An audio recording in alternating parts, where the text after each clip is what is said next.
Overview about Green Disco. It was started in 2019 by Jonah Geshrin, who is going into his junior year, and Jacob Chandler, who's going into his sophomore year at Tulane. And overall, they're trying to look for a solution for festivals to become environmentally friendly, as our society is going towards that way in all industries. So they want to provide festivals and artists the opportunity to become environmentally friendly by giving them tools and resources like collecting data in their festivals and overall consulting them. So the industry challenges that Jacob and Jonah were looking into when starting Green Disco was the inefficient infrastructure that these festivals had. They were producing about 300 pounds of carbon per person per day. If you think about that, that is a 70,000 person festival, 3-day festival. That is a huge amount of carbon offset. There was also a financial burden on festivals, which didn't push them to prioritize being environmentally friendly. And there's a lack of data on how festivals can do this and overall make this change in the whole industry. So their solution was to provide an eco-band that is $20 on top of the ticket sale to attendees, which would provide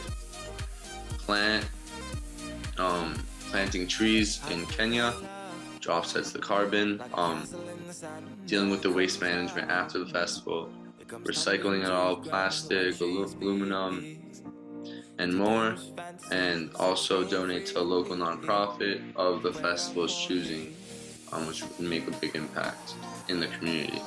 And of course, the data collection part would help festivals understand their footprint that they are creating and how to reduce it and overall lower it over time and become carbon neutral festival.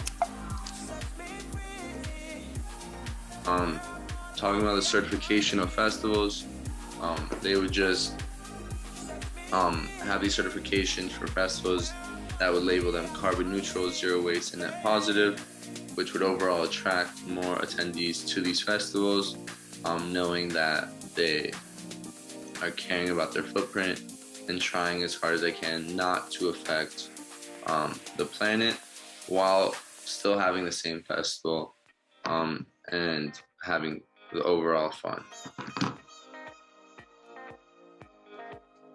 So Deep Tropics, they just had their first festival at the end of August, which had 20% ticket holders purchase this eco-band, which overall planted 59,000 trees, which offsetted 2.2 million pounds of carbon.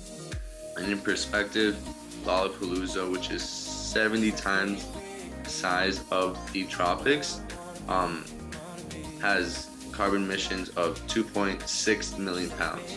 So they almost offset a festival that's 70 times the size of this one by selling 20% to their attendees. They also diverted 80% of their waste from landfills, which, if you think about it, is a huge amount. They recycled glass, aluminum, plastic. They had a whole day afterwards that they sorted it and had volunteers come in and help out with that, which is a huge. Waste is one of the bigger components of festivals, and Green Disco has figured out how to best manage that. And they also had 50%, above a 50% response rate just with attendees overall to figure out the travel, the way they traveled to the festival. And this helped